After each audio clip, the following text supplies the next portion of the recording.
در همه عرصه ها جبهه مقاومت در مسائل سیاسی و در روابط دیپلماسی و خارجی موفق است و ما هم منتظر به هدایت رهبری جبهه مقاومت هستیم. همان گونه که دوره قبل هم شروع و آغاز مقاومت از اندراب‌ها بود، این بار هم سقوط دادن و تصرف کردن اندراب‌ها به یک چشم به هم زدن انشالله به وقوع میتواند.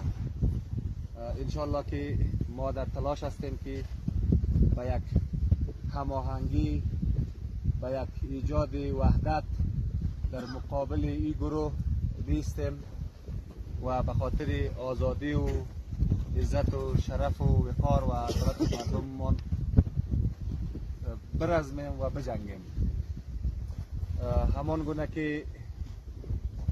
به همگی معلوم و هویداست،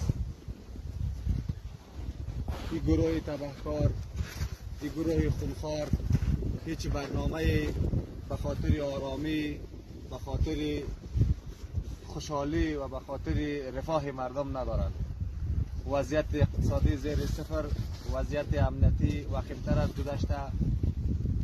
و همچنان وضعیت سیاسی همچنان و بحران بیسوادی که خواهران ما از تعلیم باز داشته شدند و همچنان